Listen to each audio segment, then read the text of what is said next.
ஜாதகம்.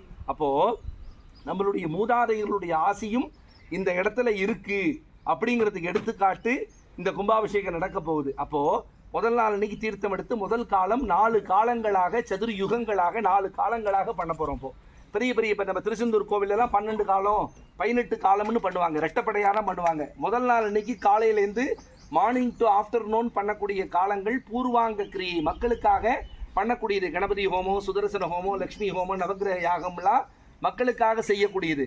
சாயங்காலத்திலேருந்து செய்யக்கூடிய ஆரம்பித்து கும்பாபிஷேகத்து அன்று வரைக்கும் நடக்கக்கூடிய யாக பூஜைகள், யாகத்தின் வழியாக பூஜையின் வழியாக உங்களுடைய பிரார்த்தனையின் வழியாக செய்யக்கூடியது எல்லாமே தேவியினுடைய சக்திக்காக அருள் சக்தியை சேர்க்கும் வண்ணமாக செய்யக்கூடிய பூஜைகள். அப்போ நீங்கள்லாம் தீர்த்தம் கொண்டு வந்து யாகசாலையில் இறக்கி 3 தினங்கள் பூஜிக்கப்பட்டு கும்பாபிஷேகத்தை அன்னைக்கு தான் பண்ணுவோம். 2வது நாள் அன்னைக்கு 2வது கால யாக பூஜையோடு சேர்ந்து விமான கலச பிரதிஷ்டை அப்படின்னு பண்ண போகிறோம். ஒவ்வொரு கோபுரத்துலையும் கலசங்களை நம்ம ஸ்தபதி ஐயா ரெடி பண்ணி வைப்பாங்க. அதுக்கு உண்டான தானியம் நவரத்னங்கள்லாம் நம்மளுடைய கையால் அதில் போட போகிறோம். என்னது? நம்ம கையால் போட போகிறோம். நம்ம கை ரேகையில் பட்டு அந்த அந்த கலசத்துக்குள்ளே நிற்க போகுது. அடுத்த மாதம் மறந்துடுவீங்க நீங்கள். நம்ம அந்த கும்பாபிஷேகத்துக்கு போனோம் அப்படிங்கிற மட்டும் தான் நினைவு இருக்கும், மறந்துடுவீங்க. ஆனால் ஒவ்வொரு நாளும் அந்த இடம் என்ன சொன்னேன்? ஸ்தூலலிங்கம்னு சொன்னேன், தேவர்கள் பூஜிக்கக்கூடிய இடம். அந்த இடத்துல ஒவ்வொரு தினங்களும் தேவர்கள் பூஜிக்கும் போது நமக்கு அருளாசி வழங்கி கொண்டே இருப்பார்கள். அடுத்த 12 வருஷம் அந்த தானியத்தை மாத்திர வரைக்கும். என்ன ஏன் ரொம்ப அங்கே பார்த்து பேசாமல் ரொம்ப உங்களை பார்த்து பேசுகிறேன்னா, நீங்கள் தான் வீட்டினுடைய லக்ஷ்மி பெண்கள், அதனால தான் உங்களை பார்த்து பேசுகிறேன். நீங்கள் தான் நிறைய பேருக்கு பிரச்சாரம் பண்ணணும். இப்போ அதுக்காக அவங்க சொல்ல மாட்டாங்க, சொல்லலை. எப்போவுமே வீட்டினுடைய லக்ஷ்மி நீங்கள் தான், இல்லையா? சொல்ல மாட்டாங்க சொல்லிட்டு நீங்கள் என்ன சண்டை இழுத்து விடுறீங்களா?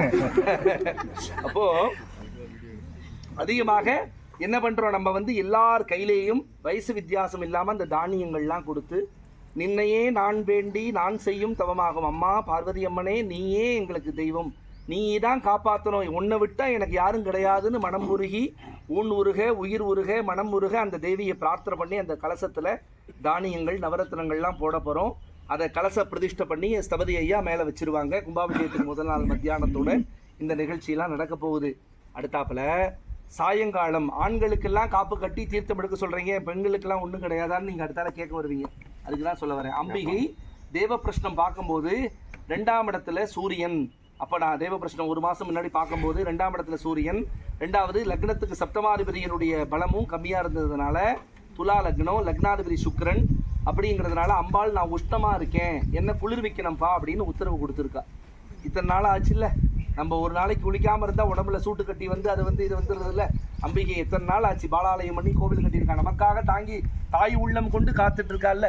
அப்போ என்னை குளிர்விக்கணும்ப்பான்னு சொல்லியிருக்கா. குளிர்விக்கிறது யாரால் முடியும்? ஆண்களால் முடியாது, பெண்களால் தான் முடியும். அதுக்காக என்ன பண்ண போகிறோம், 2வது நாள் அன்னைக்கு ஆலயத்தினுடைய நிர்வாகத்தினர் இவங்கள்லாம் ஊர் அழைப்பு அப்படின்னு சொல்லி பழங்கள் பழவர்க்கங்கள் பக்ஷணங்கள்லாம் எடுத்துட்டு செண்ட வாத்தியங்கள் நாதசுரங்கள் கொடை சாமரங்கள் யானைப்படை குதிரைப்படையோடு வரப்போகிறாங்க ஊரை தேடி.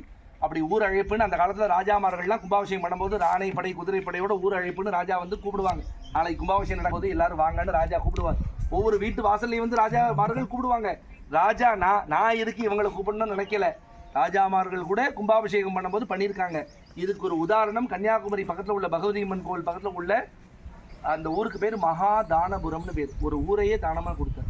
இதே போல் தான் தந்தை பெரிய கோவில் கட்டும் போது ராஜராஜ சோழன் ஒரு கிராமத்தையே இதாக கொடுத்தான். அப்போது அந்த ராஜாமார்கள் மக்களோடு மக்களாக சேர்ந்து கூப்பிடுவாங்க. அது மாதிரி நீங்கள்லாம் மக்களாக இருந்து இவங்கள்லாம் சேர்ந்து உங்களை கூப்பிட வரப்போகிறாங்க. அப்போது தாய்மார்கள்லாம் என்ன பண்ண போகிறீங்க, ஏற்கனவே அவங்க விரதம் இருக்கும்போது நீங்களும் விரதம் தான் இல்லையா?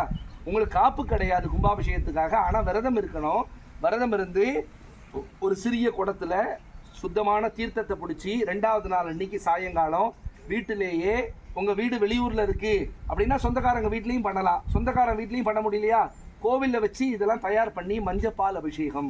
ஒரு குடத்தில் தண்ணி பிடிச்சி அதில் மஞ்சள் தூள் போட்டு வேப்ப இலை வேப்பங்கொழுந்தெல்லாம் போட்டு பச்சை கற்பூரம் வாசனை திரவியங்கள்லாம் போட்டு ஒரு வேப்பங்கொழுந்தெல்லாம் பண்ணி மஞ்சப்பாலை தயார் பண்ணணும். மஞ்சப்பால்னா பால் கிடையாது, தீர்த்தத்துடன் மஞ்சள் தூளும் வேப்படையும் சேர்ந்தால் அதை மஞ்சப்பால்னு சொல்லுவோம். உங்களுக்கு கிராமத்துக்காரங்க உங்களுக்குலாம் தெரியும். அப்போது அந்த மஞ்சப்பாலை தயார் பண்ணி வச்சுக்க போகிறோம். இவங்கெல்லாம் ஊர் அழைப்புன்னு அங்கே வரும்போது அவங்களோட சேர்ந்து நம்ம என்ன பண்ண போகிறோம், அப்படியே சுற்றி இங்கே என்ன பண்ணுவாங்க, ஸ்தபதி அவங்க நம்ம அம்பிகையினுடைய சிலையெல்லாம் அடிக்க சொல்லியிருக்கோம் இல்லையா, அந்த விக்கிரகங்கள்லாம் அங்கே ரெடி பண்ணி வச்சுருப்பாங்க. நீங்க கொண்டு வரக்கூடிய மஞ்சப்பாலை தாய்மார்கள் உங்க கையாலேயே நம்மனுக்கு அபிஷேகம் பண்ண போறீங்க. போருமா? இதுக்கு மேல என்ன கிடைக்க போகுது? இதுக்கு மேல நமக்கு வாழ்க்கையில என்னமா வேணும்? கிடைக்காது. இதுக்கு மேல வாழ்க்கையில என்ன வேணும்? நீங்கள் கொண்டு வரக்கூடிய மஞ்சப்பாலை உங்க கையாலேயே அபிஷேகம் பண்ண போறீங்க. நீங்க கொண்டு வரது உங்க வீட்டுல இருந்து கொண்டு வந்து மஞ்சப்பால் மட்டும் அல்ல, நம்ம வீட்டில் இருக்கக்கூடிய குடும்ப தோஷம், ஜாதக தோஷம், வம்ச தோஷம், கிரக தோஷம் எல்லாத்தையும் கொண்டு தோஷத்தெல்லாம் அவள்கிட்ட கொடுக்க போறீங்க. அவ என்ன பண்ண போறா? அன்னபட்சி மாதிரி பாலையும் தண்ணியும் வச்சா எப்படி பாலை மட்டும் அன்னபட்சி குடிக்குமோ அவ தோஷத்தெல்லாம் களைஞ்சி சந்தோஷம் என்ற ஐஸ்வர்யத்தை கொடுக்க போறா நமக்கு. அப்போ அந்த தீர்த்தத்தை முக்கால்வாசி அபிஷேகம் பண்ணிட்டு கால்வாசி தீர்த்தத்தை கொண்டு போய் நம்ம வீட்டுல போய் தொளிக்க போறோம். இல்லையா, நாங்க சென்னையில தான் இருக்கோம். தீர்த்தத்தை பத்திரமா பாட்டில வச்சுங்க. ஊருக்கு போகும்போது உங்க கடையில தெளிங்க, உங்க வியாபார ஸ்தலத்துல தெளிங்க, உங்க விவசாய பூமியில தெளிங்க. கிடைக்குமா? கோடி ரூபாய் கொடுத்தாலும் கிடைக்காது.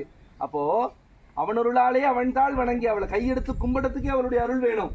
அப்போ அவளுடைய பாக்கியம் நமக்கு கிடைச்சிருக்கு அப்படின்னா அந்த தீர்த்தத்தை உங்க கையாலே அபிஷேகம் பண்ண போறீங்க. அன்னைக்கு ஒரு நாளைக்கு தான் அந்த பாக்கியம். அன்னைக்கு நைட்டு சபதி உள்ளுக்குள்ள எந்திர ஸ்தாபனம் மந்திர ஸ்தாபனம் எல்லாம் பண்ணி ரத்தன நியாசம் எல்லாம் பண்ணி விக்கிரகத்தை தூக்கி மருந்து சாத்திட்டாங்க, செலவு விட்டுட்டாங்கன்னா மறுநாள் காலையிலேருந்து பூசாரி மட்டும் தான் பூஜை வைப்பாரு.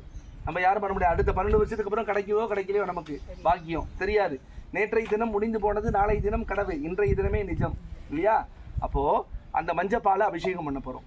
இதோட சேர்ந்து 3ஆம் கால யாக பூஜைகள் நடக்க போகுது. காலையில 2ஆம் காலம் சொன்னேன் இல்லையா, சாயங்காலம் 3ஆம் கால யாக வேள்விகள் நடந்து அதோட சேர்ந்து நவாவரண பூஜை அப்படின்னு ஒரு ஸ்பெஷல் பூஜை பண்ணணும்னு அம்பிகை உத்தரவு.